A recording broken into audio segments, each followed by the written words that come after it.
Hello my friends, मेरे 10th class के students, आज हम आपके लिए एक और वीडियो शेयर कर रहे हैं।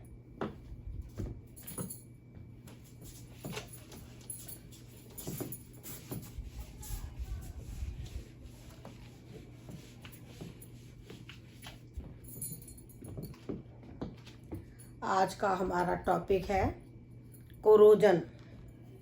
चैप्टर 1 जो हमारा चल रहा था उसका आज लास्ट टॉपिक है कोरोजन।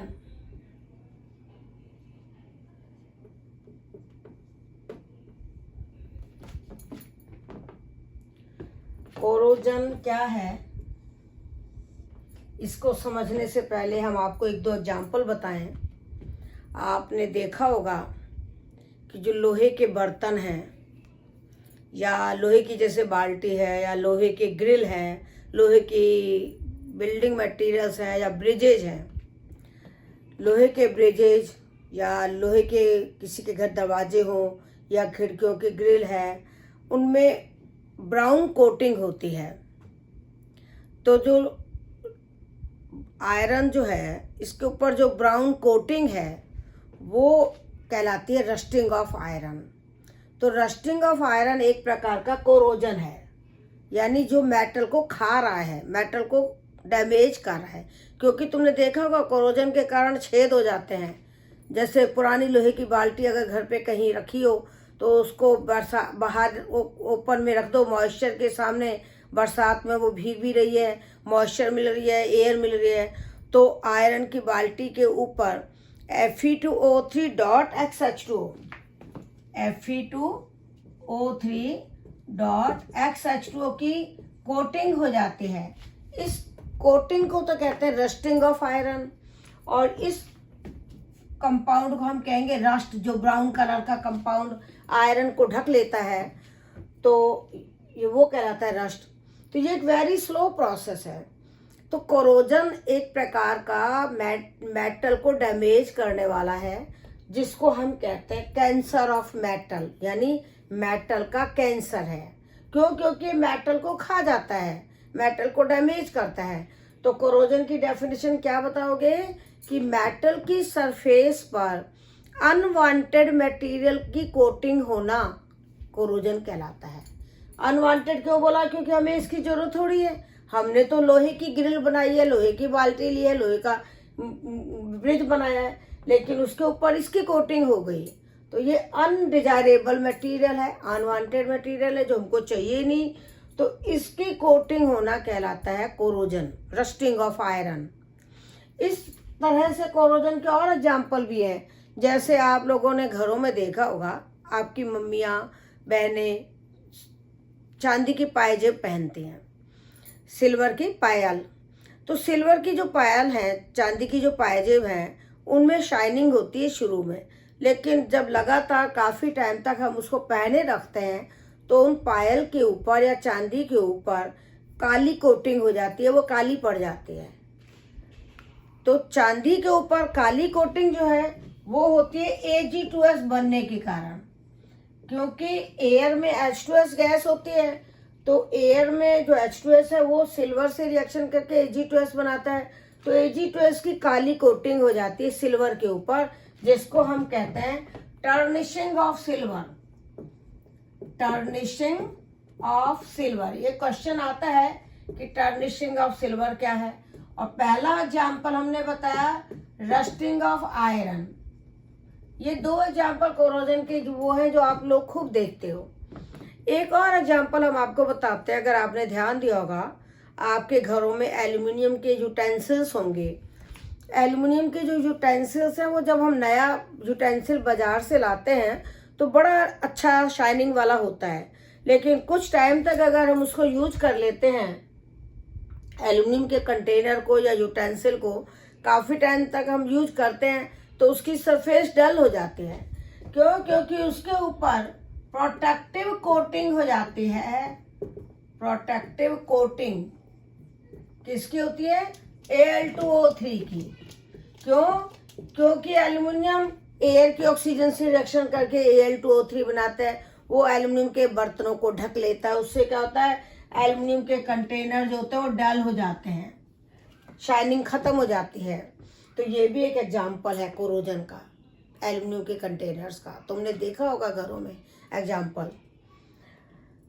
और अब हम एक एग्जाम्पल और आपको बता दें, जैसे मंदिर में तांबे के बर्तन होते हैं, कॉपर के बर्तन होते हैं। अब वो कॉपर के, जैसे कहीं पानी पिला रहे होते हैं लोग, वहाँ पर पानी पिलाने वाले गंगा सागर होते हैं, कॉपर के लोटे होते हैं। तो कॉपर के जो बर्तन होते हैं वो अगर हम लगातार काफ़ी टाइम तक काम में लेते हैं और साफ नहीं करते तो क्या होगा, ग्रीन कोटिंग हो जाती है बेसिक कॉपर कार्बोनेट की, यानी कॉपर के ऊपर बेसिक कॉपर कार्बोनेट की ग्रीन कोटिंग होती है। क्वेश्चन आता है कि ग्रीन कोटिंग किसकी है, तो आप लिखोगे बेसिक कॉपर कार्बोनेट, यानी copper carbonate dot copper hydroxide. ये बना कैसे, देखो कॉपर का जो बर्तन था, कॉपर ने एयर की ऑक्सीजन से रिएक्शन करके कॉपर ऑक्साइड बनाया, फिर CO2 से रिएक्शन करके कॉपर कार्बोनेट बना लिया, उधर कॉपर ऑक्साइड ने मॉइस्चर से रिएक्शन करके कॉपर हाइड्रोक्साइड बना लिया। जब दोनों ही बन गए तो दोनों ही उसको ढक देंगे और ये दोनों मिलके ग्रीन कलर देते हैं। तो तांबे के जो बर्तन हैं मंदिर में रखे हुए, वो अगर काफ़ी टाइम तक आप यूज करो और साफ़ नहीं करो तो वो ग्रीन कलर के हो जाते हैं। फिर ये भी एक एग्जाम्पल है कोरोजन का, क्योंकि ये चीज़ें हमें चाहिए नहीं, इनसे तो हमारी मेटल डैमेज होती है। तो कोरोजन मेटल का कैंसर है, जो मेटल को अंदर ही अंदर खा जाता है, डैमेज कर देता है। तो ये हमारे डेली उसके एग्जाम्पल्स हैं।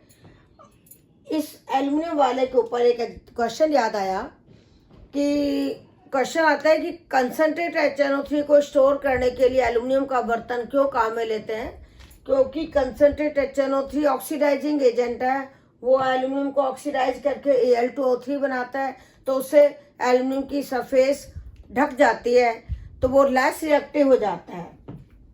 एल्युमिनियम कैसे हो जाता है, लेस रिएक्टिव। जब प्रोटेक्टिव कोटिंग हो जाती है, प्रोटेक्ट कर लेता है एल्युमिनियम को, तो एल्युमिनियम लेस रिएक्टिव हो जाता है। तो इसीलिए एल्युमिनियम के कंटेनर में कंसंट्रेट HNO3 को स्टोर करते हैं।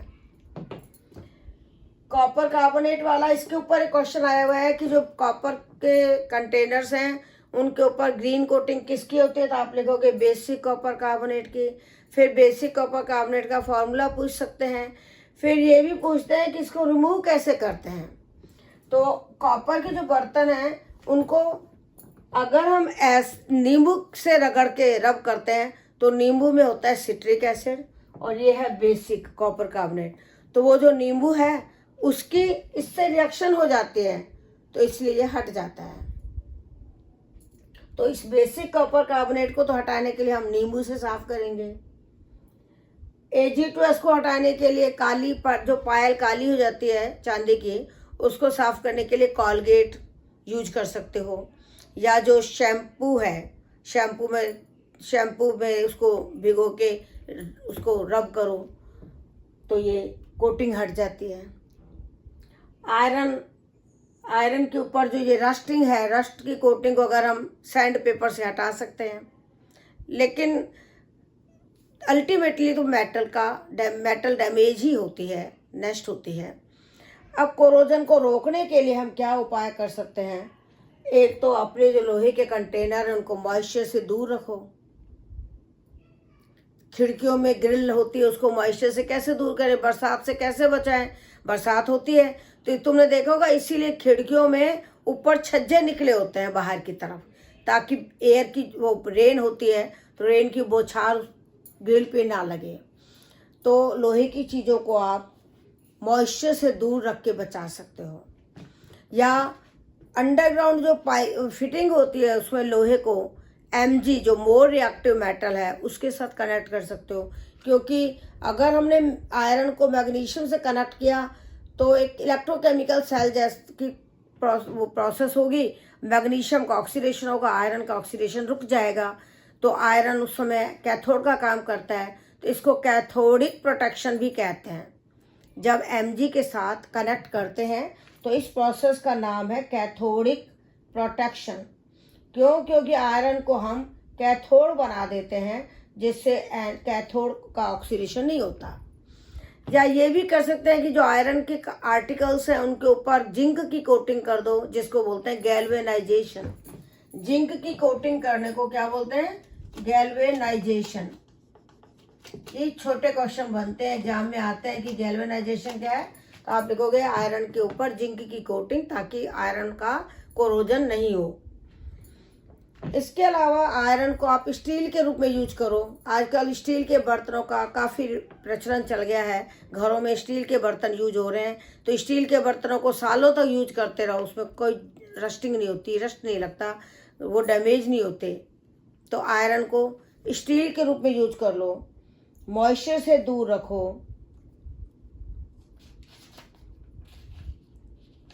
तो ये है कोरोजन को रोकने का तरीका। एक टॉपिक और है,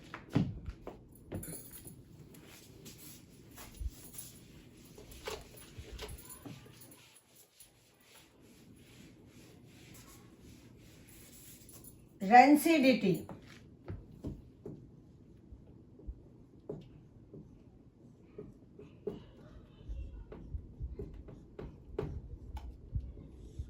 रेंसिडिटी ये हमारा लास्ट टॉपिक है इस चैप्टर का। आपने देखा होगा घरों में स्नैक्स होते हैं, नमकीन वगैरह, उनमें क्या होता है? ऑयल एंड फैट्स होते हैं, ऑयल और फैट्स में बनती हैं। तो ये स्नैक्स अगर पुराने हो जाएं तो इनका टेस्ट चेंज हो जाता है, स्मेल चेंज हो जाती है। तो अपन कहते हैं तेल छोड़ दिया, नमकीन ने तेल छोड़ दिया। ये देहात डेली उसकी लैंग्वेज में ये बोला जाता है कि नमकीन मैंने तेल छोड़ दिया। तेल छोड़ दिया मीन्स नमकीन जो ऑयल या फैट में जो बनी थी उसमें ऑयल या फैट का ऑक्सीडेशन हो गया, जिससे उसकी स्मेल भी चेंज हो गई, टेस्ट भी चेंज हो गया। तो स्मेल या टेस्ट चेंज होना फूड मटेरियल का, वो प्रोसेस कहलाती है रेंसिडिटी। और वो कैसे हो रही है? ऑक्सीडेशन की वजह से हो रही है।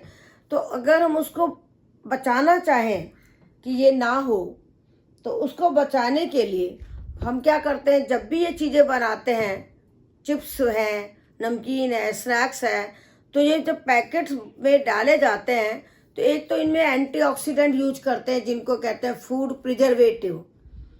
जैसे तुमने सुना होगा अचार बनाते हैं तो उसमें नमक डाला जाता है या विनेगर डाला जाता है या ऑयल डाला जाता, सरसों का तेल। जैसे ऑयल में आप अचार बना के रख रहे हो, पिकल, तो ऑयल में नमक डला हुआ है अचार में, तो अचार को प्रोटेक्ट कर रहा है नमक। या मुरब्बा है, मुरब्बे में चीनी होती है, तो चीनी, नमक, विनेगर ये फूड प्रिजर्वेटिव है। सॉस जो बनती है टोमेटो केचप, उसमें सोडियम बेंजोएट फूड प्रिजर्वेटिव डाला जाता है ताकि वो सॉस खराब ना हो।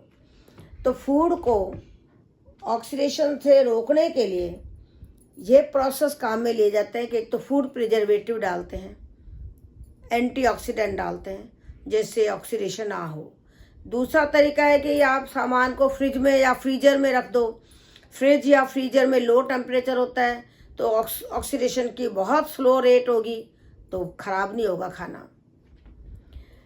तो लो टेम्परेचर पे रखो। एक है कि जो चिप्स के पैकेट होते हैं, तुमने देखा होगा बहुत फूले हुए होते हैं और उनमें एक पिन से छेद करते हैं तो वो पिचक जाते हैं, गैस बाहर निकल जाती है।